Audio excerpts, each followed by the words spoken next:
Hey there, my friends, it's Brad, the Bearded Piper, and I hope you all are having a great day. I planned on doing a video today where I was going to show you my brand new pipe bag. And I loaded up this Northern Briars Premier with Presbyterian ordained, came out, and started recording. And since then, this pipe is almost gone. And I never got more than a few minutes into it, into the introduction.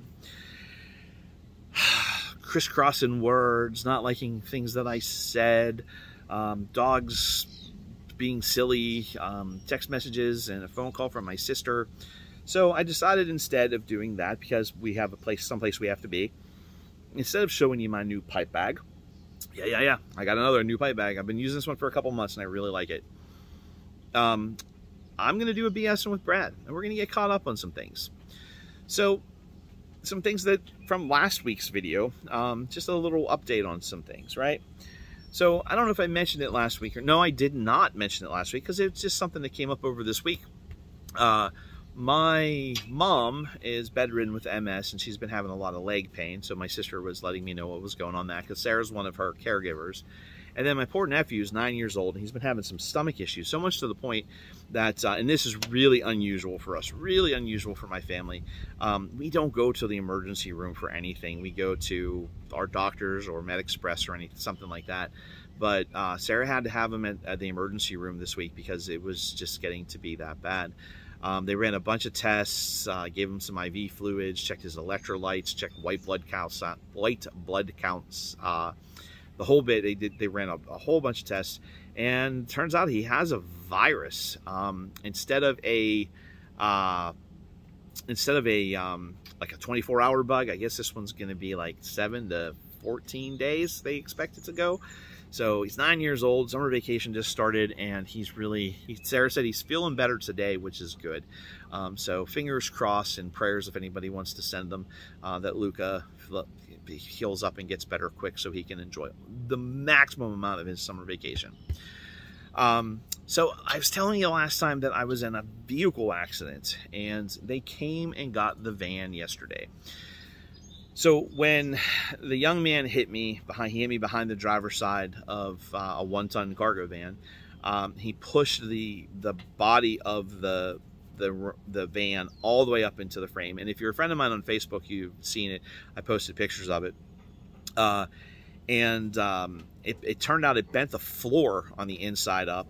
And then he hit me a second time in the bumper, and the bumper was going to need to be replaced. And then I hit a construction cone as I was sliding off the road, and it broke the grill and the headlight assembly and all of that.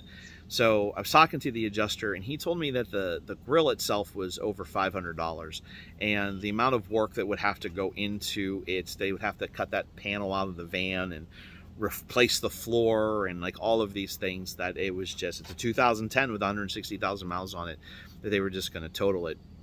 So we kind of knew that was going to be the case because of its age and the damage, and we had to wait for the money to come. And we applied for a loan through the credit union because we need a vehicle that we can tow our camper with. And my wife has been spending pretty much all week looking for a new vehicle, a truck, because we're going to go with the truck this time.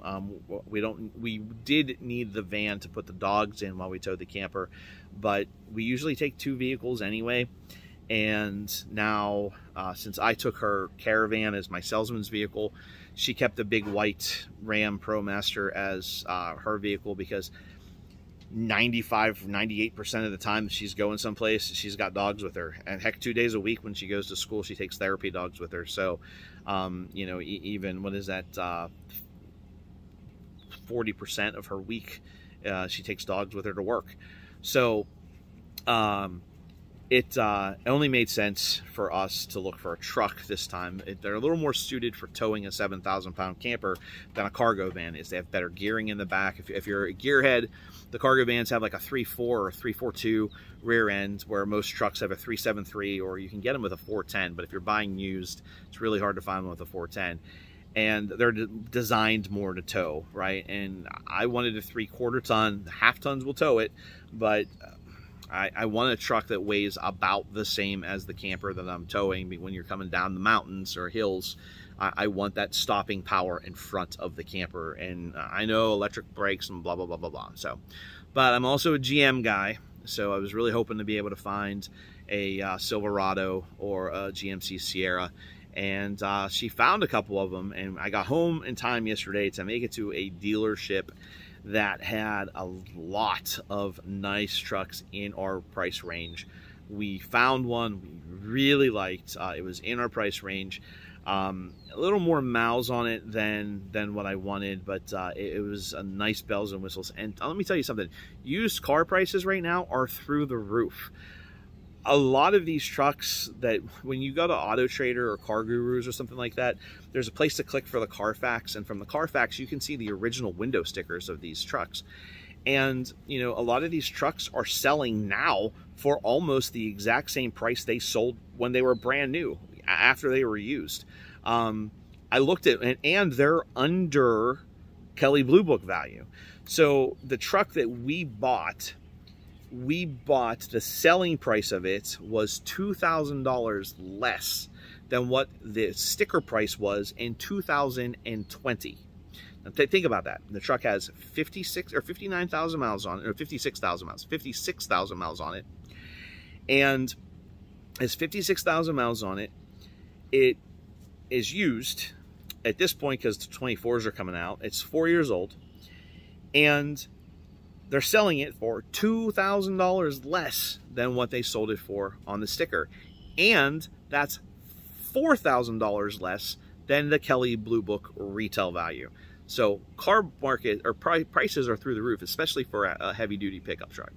So we ended up with a 2020 GMC Silverado, or I'm sorry, 2020 GMC Sierra 2500 HD, right? It's a big heavy duty pickup truck. It's got a 6.6 liter gas motor in it.